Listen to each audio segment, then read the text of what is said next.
प्यारे बच्चों, आज मैं फिर आ गया हूँ आप लोगों को जीव विज्ञान की कुछ ज्ञान की बातें बताने के लिए। कल हमने आपको बताया था कि रुधिर के संगठन के बारे में आरबीसी, डब्ल्यूबीसी और प्लेटलेट और प्लाज्मा, इन सभी के संगठन से हमारा रुधिर बनता है। आज हम आपको बताएंगे कि रुधिर के अंदर डब्ल्यूबीसी यानी जिसको हम श्वेत रक्त कणिकाएँ बोलते हैं, जिनको हम ल्यूकोसाइट्स भी बोलते हैं, ये हमारे शरीर में आरबीसी से यानी जो लाल रक्त कणिकाएँ होती है उनसे ये कम मात्रा में हमारे रुधिर में होते हैं। और डब्ल्यूबीसी का आकार आरबीसी से बड़ा होता है और इनकी संख्या कम होती है। आरबीसी की संख्या 54 लाख घन मिलीमीटर में और डब्ल्यूबीसी की संख्या मानव शरीर में 5000 से 9000 या 6000 से 11000 होती है। यदि डब्ल्यूबीसी की संख्या अत्यधिक हमारे शरीर में कम हो जाती है तो एक ल्यूकोपीनिया नामक रोग हो जाता है, और यदि डब्ल्यूबीसी की संख्या अत्यधिक हो जाती है यानी ज़्यादा हो जाती है तो ल्यूकोसाइटोसिस नामक रोग हो जाता है। ये दोनों रोग ही बहुत ही घातक यानी खतरनाक होते हैं। ये दोनों रोग बहुत ही खतरनाक होते हैं। और जो डब्ल्यूबीसी का आकार होता है तो ये अमीबा के यानी एक कोश की अमीबा जो होता है उसके आकार के ये डब्ल्यूबीसी होते हैं। ये हमारे शरीर में जो खतरनाक बैक्टीरिया हैं या संक्रमण हो जाता है तो उनको ये मार करके यानी उनका भक्षण कर लेते हैं। ये डब्ल्यूबीसी के कारण यानी श्वेत रक्त कणिकाओं के कारण जो हमारे ऊतकों में यानी जो शरीर के ऊतकों में जो पृथ्वी या रोगाणु वगैरह पहुंच जाते हैं, बैक्टीरिया वगैरह पहुंच जाते हैं, इन सब को नष्ट करके हमारे शरीर की सुरक्षा करते हैं। और इनकी आकृति हमने बता दिया, अमीबा की तरह इनकी आकृति होती है। ये दो प्रकार के होते हैं। डब्ल्यूबीसी जो है वो दो प्रकार के होते हैं।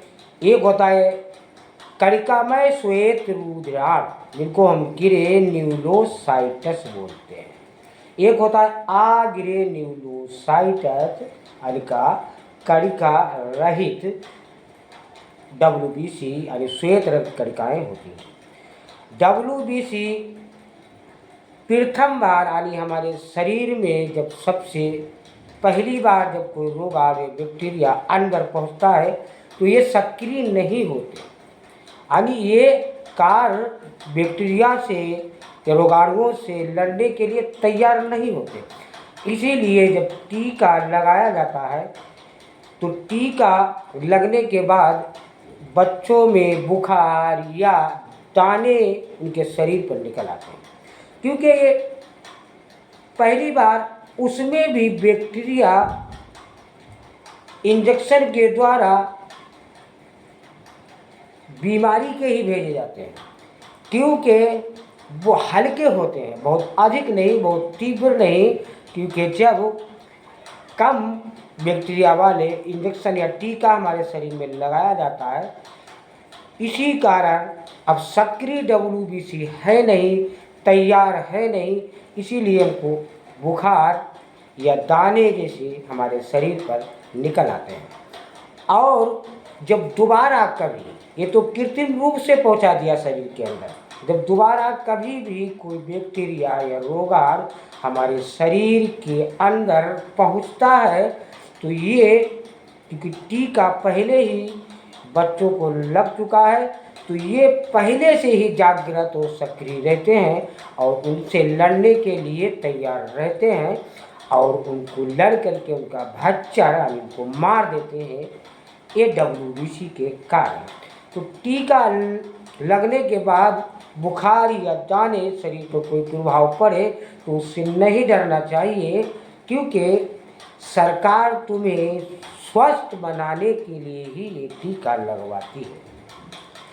प्यारे बच्चों, अब हम फिर कल बताएंगे कि इसके जो दो प्रकार होते हैं तो उनमें जो कणिका में सूत्रधार होते हैं, या उनको हम ग्रेन्युलोसाइट्स भी बोलते हैं। ये कई प्रकार के होते हैं, जैसे न्यूट्रोफिल, बेसोफिल, एसिडोफिल। ये कई 3 प्रकार के होते हैं, और ये 3 प्रकार के होने पर हमारे शरीर में इनकी क्या क्या कार्य है, ये क्या क्या काम करते हैं, इनके बारे में हम आपको अगली वीडियो में बताएंगे। आप लोग हमारे लिए सब्सक्राइब और लाइक ज़रूर कीजिए, क्योंकि हम आप लोगों के लिए फ्री में वीडियो लाते हैं। हम फिर मिलेंगे अगली वीडियो में।